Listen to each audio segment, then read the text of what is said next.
বিরতির পর স্বাগত।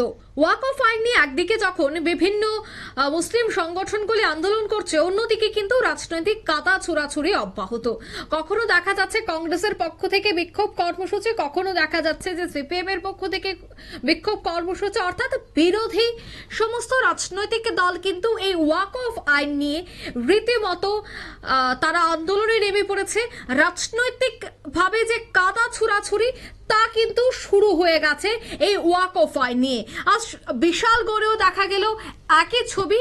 বিশালগড়ে আজ সিপিএম কংগ্রেস, অন্যদিকে একেবারে সব থেকে হাইলাইট করা একটা বিষয়, শাসক দলের রাজ্য সরকারের শরিক তিপ্রামথার নেতৃত্ব সেখানে উপস্থিত ছিল।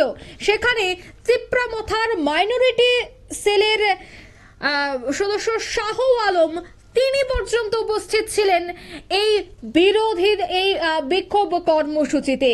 তবে জানা গেছে পুলিশের অনুমতি ছাড়াই নাকি এই কর্মসূচিটি করেন বিরোধী নেতৃত্বরা। জেলা পুলিশ প্রশাসনের তরফ থেকে কোনো ধরনের অনুমতি না নিয়েই তারা এই ধরনের কর্মসূচি করে। অন্যদিকে জেলা পুলিশ প্রশাসনের তরফ থেকে অনুমতি বাতিল করা সত্ত্বেও বিশালগড় রেল স্টেশনের পাশে একটি মাঠেই ওয়াকফ সংশোধনী বিলের বিরুদ্ধে জন অধিকার সংগ্রাম পরিষদ বিক্ষোভ এবং প্রতিবাদ মিছিল এছাড়া জনসভার আয়োজন করে।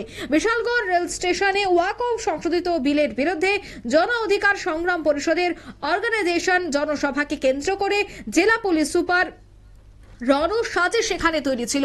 এদিকে ওয়াকফ সংশোধনী বিলের বিরুদ্ধে আয়োজিত জনসভাকে সমর্থন জানিয়ে জনসভায় উপস্থিত ছিলেন মানবাধিকার কমিশনের সভাপতি পুরুষোত্তম রায় বর্মন, প্রাক্তন মন্ত্রী তথা বাম নেতা ভানুলাল সাহা, সিপিএম মহকুমা কমিটির সম্পাদক পার্থ প্রতিম মজুমদার।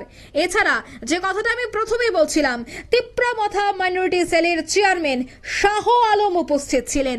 আর সেই জায়গাতেই রাজনৈতিক বিশ্লেষকদের মত, রাজ্য সরকারের সাথে যে একজোট হয়ে কাজ করছে, যারা মন্ত্রিসভায় রয়েছে, ক্যাবিনেটে রয়েছে, তারাই এবার সরকারের বিরুদ্ধে গিয়ে আজ প্রতিবাদে সামিল হচ্ছে।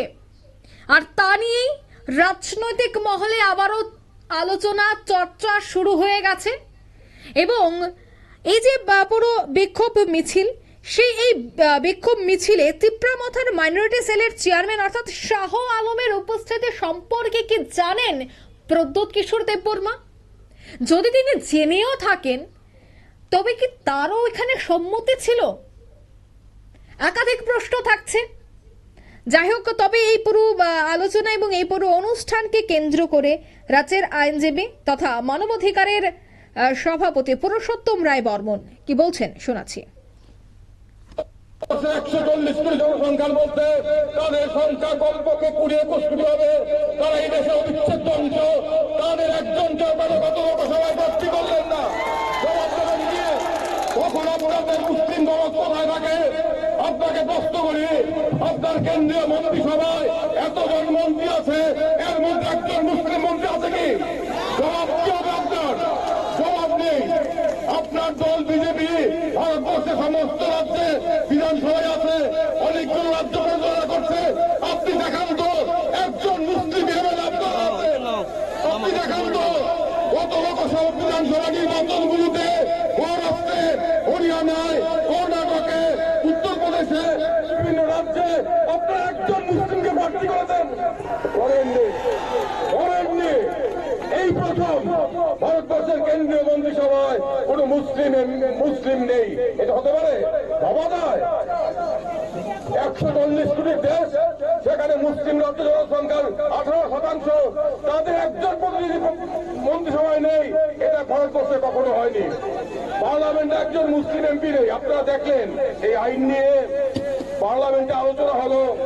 আইনের পক্ষে 258 ভোট করেছে, বিপক্ষে 222 ভোট। বিরোধী দলের সদস্য আলোচনা করেছেন, শাসক দলের সদস্য আলোচনা করেছে, কিন্তু একজন মুসলিম এমপি শাসক দলের পক্ষে ছিল না। কারণ তারা পরিকল্পিতভাবে 2014 সন থেকে এদেশের সংখ্যালঘু মুসলিমদের। আপনারা শুনলেন পুরুষোত্তম রায় বর্মনের বক্তব্য। এবং তিনি কিন্তু এই অনুষ্ঠান থেকে, এই সভা থেকে সরাসরি রাজ্য সরকার এবং ভারত সরকারকে তীব্র কটাক্ষ করেছে। শান্তি সম্প্রীতি বিনষ্টকারী কেন্দ্র সরকারের এই বিল অবিলম্বে প্রত্যাহার করার দাবি কিন্তু, এই আইন বাতিল করার দাবি কিন্তু আজ উঠল এই সভা থেকে। যদিও অনেকের মত যে এই সভা নাকি অনেকটাই ফ্লপ হয়ে যায়, কারণ যতটুকু সেখানে জনমত গড়ার কথা ছিল বা যতটুকু আশা করা যাচ্ছিল, যেহেতু সেখানে তিনটি দল রয়েছে কংগ্রেস, রয়েছে সিপিএম, অন্যদিকে তিপ্রামথার, তবে সেক্ষেত্রে যতটুকু পরিসর নিয়ে এই অনুষ্ঠান, এই বিক্ষোভ কর্মসূচি সভার আয়োজন করা হয়েছিল, সে অনুযায়ী সেখানে জমায়েতই হয়নি, একেবারে ফ্লপ হয়েছে বলেই কিন্তু মনে করছেন অনেকেই। যাই হোক, এই পুরো কর্মসূচি এবং এই পুরো সভা থেকে আগামী দিনদের কোনো ধরনের কোনো পরিক্রমা বা কোনো ধরনের কোনো অনুষ্ঠান, কোনো বিক্ষোভ কর্মসূচি থাকে কিনা সেটাও দেখার। নিয়ে নিচ্ছে মুহূর্তে ছোট্ট একটি বিজ্ঞাপন বিরতির সঙ্গে থাকুন।